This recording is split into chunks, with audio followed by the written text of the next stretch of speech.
बिस्मिल्लाहिर्रहमानिर्रहीम। अस्सलामु अलैकुम वरहमतुल्लाहि वबरकातुह। हदीस आप दड़े के साथ हाजिर है आपका दोस्त इकबाल अख्तर।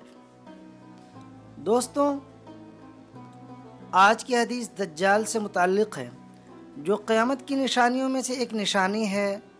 इस सिलसिले में बहुत सारी अहादीस मौजूद हैं और तकरीबन तमाम अंबिया ने अपनी उम्मत को दज्जाल के फितने से आगाह किया है। दज्जाल इस दुनिया का सबसे अजीम और संगीन फितना है। यही वजह है कि दज्जाल के खुरूज के बाद किसी इंसान का ईमान लाना फ़ायदा मंद नहीं होगा। अबू हुरैरा रज़ियल्लाहु अन्हु फरमाते हैं कि रसूल अकरम सल्लल्लाहु अलैहि वसल्लम ने इरशाद फरमाया, जब तीन चीज़ें ज़ाहिर हो जाएंगी तो किसी ऐसे शख्स का ईमान लाना फ़ायदा नहीं देगा जो इससे पहले ईमान वाला नहीं था या जो ईमान की हालत में कोई अच्छा काम नहीं किया। पहला सूरज का पश्चिम से निकलना, दूसरा दज्जाल का ज़ाहिर होना और तीसरा दाब्बतुल अर्ज़।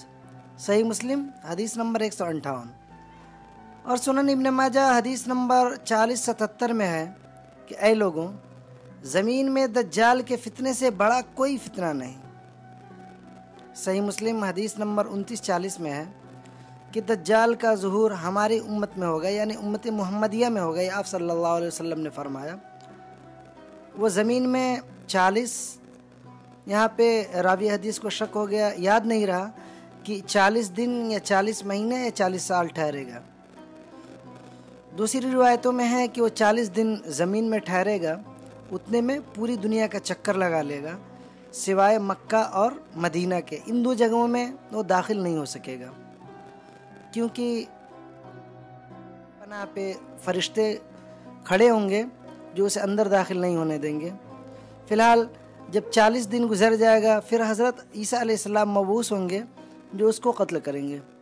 सुनन अबी दाऊद किताबुल मलाहिम हदीस नंबर 4316 में है कि अनस बिन मालिक रज़ियल्लाहु अन्हु कहते हैं, नबी अकरम सल्लल्लाहु अलैहि वसल्लम ने फरमाया, कोई ऐसा नबी नहीं भेजा गया जिसने अपनी उम्मत को काने और झूठे दज्जाल से डराया ना हो। तो खूब सुन लो कि वह काना होगा और तुम्हारा रब काना नहीं है, और उसकी दोनों आँखों के बीच यानी पेशानी पर काफिर लिखा होगा। अल्लाह ताला हम सबको दज्जाल के फितने से बचाए।